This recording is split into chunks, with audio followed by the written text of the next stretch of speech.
Sciatica, spondylitis అన్ని రకాల వెన్నుపూస సమస్యలు, కీళ్ల వ్యాధుల సమస్యలకు 100% శాశ్వత పరిష్కారం కొరకు నియోకేర్ హోమియోపతి. నమస్తే, నేను Keshav. Welcome to Suman TV. ఆంధ్రప్రదేశ్లో అధికారుల్లో ప్రభుత్వం మారిన తర్వాత కూడా భయం, గుబులు ఇంకా అలానే ఉన్నాయా? నరసాపురం ఎంపీడీఓ విషయంలో ఏం జరిగింది? ఆయన మిస్ అయ్యి 4 రోజులు గడుస్తున్నా కానీ ఇంతవరకు ఆచూకీ తెలియనటువంటి పరిస్థితి.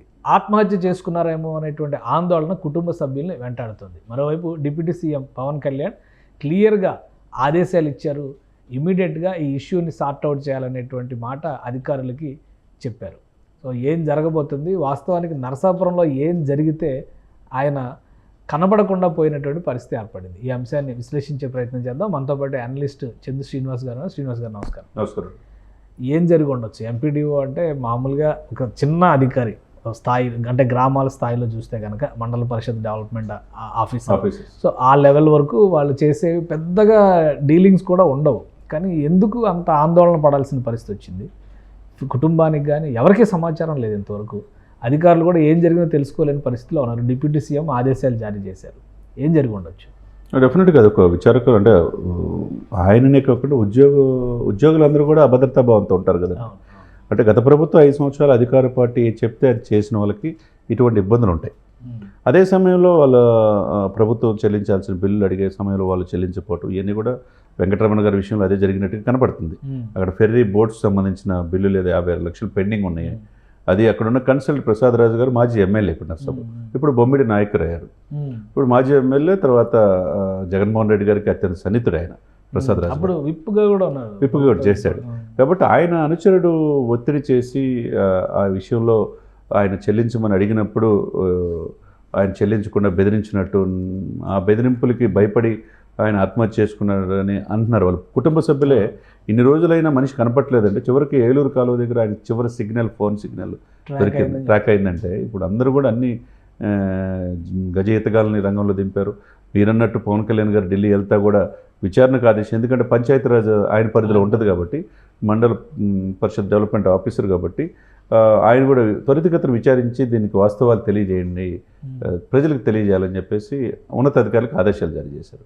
ఏదైనా కానీ ఇప్పుడు అధికారులు మీరు అన్నట్టు కేశవ్ గారు, ఇటువంటి ఆఫీసర్సు ప్రభుత్వం మారింది కాబట్టి ఏం జరిగిందో ఇప్పుడు ప్రభుత్వాన్ని ఇప్పుడు ఉన్నతాధికారుల దృష్టికి తీసుకెళ్ళొచ్చు.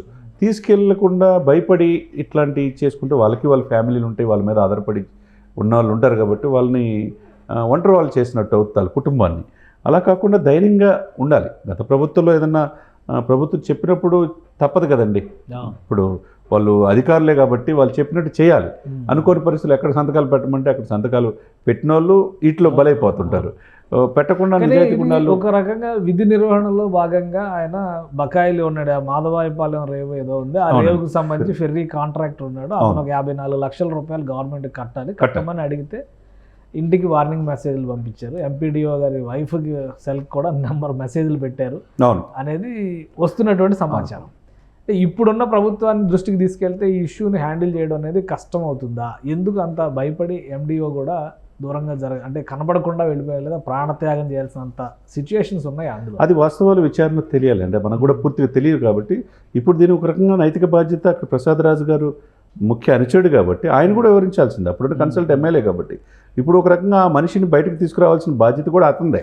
ఎందుకంటే అతనికి జరిగింది ఏదైనా అయిందనుకోండి, ఇప్పుడు ఎవరైతే అక్కడ కాంట్రాక్టర్ ఫెర్రీ కాంట్రాక్టర్ 54 లక్షలు డ్యూ ఇవ్వాల్సిన వ్యక్తి గతంలో, ఆ తర్వాత అతను అనుచరుడుగా ఇదైంది కాబట్టి ఎమ్మెల్యే కూడా దాంట్లో విక్టిమ్ అవుతారు, అంతే కదండి. కాబట్టి ఏదైనా కానీ అక్యూజ్డ్ అవుతాడు. చెప్తున్న మాట ప్రకారం ఎమ్మెల్యే అనుచరుడే బెదిరించాడు అని క్లియర్గా చెప్తున్నారు. ఫ్యామిలీ కూడా వాళ్ళు ఎవిడెన్స్ కూడా చెప్తున్నారు. వాళ్ళ మిస్సెస్ కూడా ఫోన్కి వచ్చిన బెదిరింపులు కూడా చూపిస్తున్నారు. ఏదైనా కానీ ఇప్పుడు ఆఫీసర్స్ భయంతో బతికే పరిస్థితి రాకూడదు ఎప్పుడు కూడా. వాళ్ళ ఉద్యోగులు గ్రూప్ 1 గ్రూప్ 2 ఏంటండి, కలెక్టర్ ఆదేశాల ప్రకారం ప్రభుత్వ పథకాలు ప్రజల దగ్గర తీసుకెళ్లే వారధులు లాంటి వాళ్ళు ఏంటంటే ప్రభుత్వాలకు కావాల్సిన బకాయిలు చెల్లించమని అడుగుతారు తప్పితే వాళ్ళ వ్యక్తిగత ఇది ఎవరితో ఉండదు. కాబట్టి ఆ ఇదిలో మేము ఎందుకు చెల్లిస్తాం, నేను ఎంత చూస్తాం అని చెప్పి బెదిరింపు ధోరణిలో మాట్లాడితే కొంతమంది సెన్సిటివ్ వాళ్ళు ఉంటారు. ఈ బెదిరింపులు ఏంటంటే మా కుటుంబం దాకా వస్తే వాళ్ళు ఏమనుకుంటారు అనే ఉద్దేశంతో ఒక ఆత్మనిర్భరత భావంతో ఏదైనా చేసుకోవచ్చు. కాబట్టి అట్లా భగవంతుడి దయ వల్ల మనం కూడా ప్రార్థించాల్సింది ఏంటంటే ఇటువంటి ఆఫీసర్స్ భయపడకుండా ఎక్కడున్నా ఆయన బయటకు రావాలి, కుటుంబం అతని కోసం ఎదురు ఇప్పుడు చూస్తుంది అసలే కాబట్టి. గవర్నమెంట్ ఇబ్బందుల్లో ఉంది, రావాల్సిన బకాయిలు వస్తేనే కదా గవర్నమెంట్ కూడా నడుస్తుంది. అంతే ఆర్థిక కదండి, సమస్యలు. ఆర్థిక సమస్యలు ఉన్నది కాబట్టి ఇటువంటి వ్యక్తులు నిజాయితీ పరులుగా ఉండేవాళ్ళు తప్పకుండా బయటకు రావాలి. ఏదో ఉన్నది ఉన్నట్టు విచారణ అధికారులకు, పై అధికారులకు ఆర్డీఓలు ఉంటారు, తర్వాత లెస్ట్ లేయరు, డిప్యూటీ కలెక్టర్ ఉంటారు, కలెక్టర్లు ఉంటారు, ప్రతి అనుమానం యంత్రాంగం ఉంటుంది కాబట్టి వాళ్ళ దగ్గరికి వాస్తవం జరిగింది ఏంటి, గత ప్రభుత్వం బకాయిలు ఏంటి, ఈ బోట్ల ద్వారా వచ్చే ఆదాయం ఏంటి, ఎందుకు వాళ్ళు బకాయిలు చెల్లించలేదు, దీనికి వెనక ఎవరైనా ఉన్నారా, ఇంకెవరైనా బెదిరించారా ఈ కుటుంబాన్ని, ఎందుకంటే ఇన్ని రోజులైనా ఆయన దొరకపోవడం అనేది ఒక రకంగా ఆందోళనకు గురి చేస్తుంది. ఏదైనా కానీ విచారించి త్వరితగతిన దీని వెనక ఎవరు పెద్దలు ఉన్నా కానీ గతంలో మిస్సింగ్ కేసులో కూడా పవన్ కళ్యాణ్ గారు ఆదేశాలు ఇచ్చిన 48 గంటల్లో ట్రేస్ అవుట్ చేశారు. అవునండి. ఎక్కడ ఉన్నారు ఏంటి. అవునండి. ఈ విషయంలో కూడా అలాగా ఇంకా వేగంగా పరిశోధన చేయడానికి అవకాశం ఉంటుందా? తప్పకుండా. ఇప్పుడు తేజస్విని విషయంలో మీరు చెప్పారు, అది కరెక్టే. 9 నెలల్లో జరిగింది, 9 రోజుల్లో వితిన్ 24 అవర్స్లో ఎక్కడుందో ట్రేస్ అవుట్ చేశారు. సమర్థవంతమైన రామకృష్ణ గారు అక్కడ కమిషనర్ ఉన్నారు, ఆయన ఇమీడియట్గా మన కరోనా టైంలో కూడా చాలా ఇన్సిడెంట్స్లో ఆయన ఉభయ రాష్ట్రాల్లో మంచి పేరు తెచ్చుకున్నారు.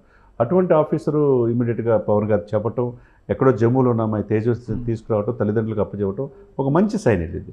అదేవిధంగా దీని మీద కూడా యాదృచ్ఛికంగా ఈయన పంచాయతీరాజ్ శాఖ మంత్రికి విచారించారు.